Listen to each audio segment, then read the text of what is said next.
Bəlkə yoldaşlar bizə belə bir mətin gəlib, buradan biz məzuniyyətin çıxma tarixini və məzuniyyətdən qayıtma tarixini tapmalıyıq. Bunun funksiyayla necə edə bilərik? Bunun üçün mid və find funksiyalarını istifadə edəcəyik. Mid funksiyası deyib mətnimizi ötürürük. Ardınca finddan biz nöqtəni axtarırıq. Lakin nöqtə bizim başlanğıc yerimiz deyil. Biz buradan başlamalıyıq.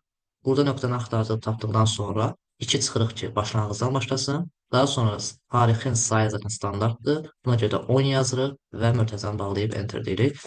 Və birinci tarixi tapmış olduq. Keçək ikinci tarixi tapmağa. Yenə mid və finddən istifadə edəcəyik. Mid yazırıq. Mətnimizi ötürürük. Find. Nöqtəni axtarırıq. Bu mətndə axtarırıq. OK. Gəldi əsas hissəyə. Biz burada yenidən axtar desək bu nöqtəni tapacaq. Lakin bizə bu nöqtəni tapmaq lazımdır. Ona görə də findin start nömrəsi olaraq bir find daha yazırıq. Find deyirik. Nöqtə axtarışı veririk. Yenə bu mətndə gəlib bu nöqtəni tapacaq. Bunun üzərinə 4 gəlirik ki, bu 2-dən başlasın axtarmağa ki, gəlib bu biri nöqtəni tapsın.